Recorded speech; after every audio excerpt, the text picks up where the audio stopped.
23,000 kilometre താണ്ടി റോഡിലൂടെ താണ്ടി ഇവിടെ എത്തിയിരിക്കുകയാണല്ലോ. എങ്ങനെ നോക്കിക്കാണുന്നു? ഒരു വലിയ SUV-യുടെ ആഡംബരത്തിൽ AC-യുടെ ആഡംബരത്തിലൊക്കെയാണ് നമ്മൾ യാത്ര ചെയ്തത്. സാഹസികം എന്ന് പറയണമെങ്കിൽ ഒരുപക്ഷെ യൂറോപ്യൻസ് ഒക്കെ യാത്ര ചെയ്യുന്ന പോലെ ബാക്ക് പാക്കിംഗ് ഒക്കെ നടത്തിയാലായിരിക്കാം സാഹസികമാകുന്നത്. ഒരുപക്ഷെ മലയാളികൾക്ക് വിശ്വസിക്കാൻ പറ്റാത്ത കാര്യമാണ് ഈ 3 പേർക്ക് എന്തുകൊണ്ട് തമ്മിൽ അഡ്ജസ്റ്റ് ചെയ്യാൻ പറ്റിയില്ല എന്നൊരു ചോദ്യം ചോദിച്ചാൽ താങ്കൾ എന്ത് പറയും?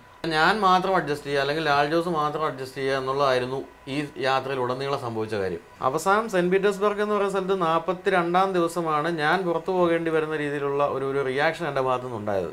സുരേഷ് സാർ ഇടയ്ക്ക് ഒരു പ്രശ്നം ഉണ്ടായപ്പോൾ ഞങ്ങളോട് പറഞ്ഞു, ഞാൻ ഒരു തരത്തിലും അഡ്ജസ്റ്റ് ചെയ്യില്ല. ഒറ്റയ്ക്ക് സൈബീരിയയിൽ ഡ്രൈവ് ചെയ്ത് പോകാൻ ആഗ്രഹിച്ച ഒരു വ്യക്തിയാണ്.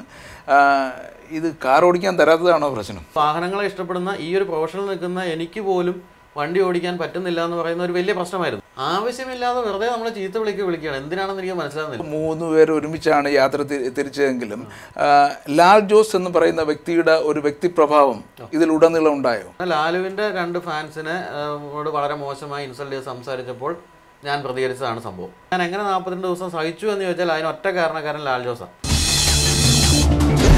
കാണുക എല്ലാ തിങ്കളാഴ്ചയും രാത്രി 7 മണിക്ക് ആനന്ദ്.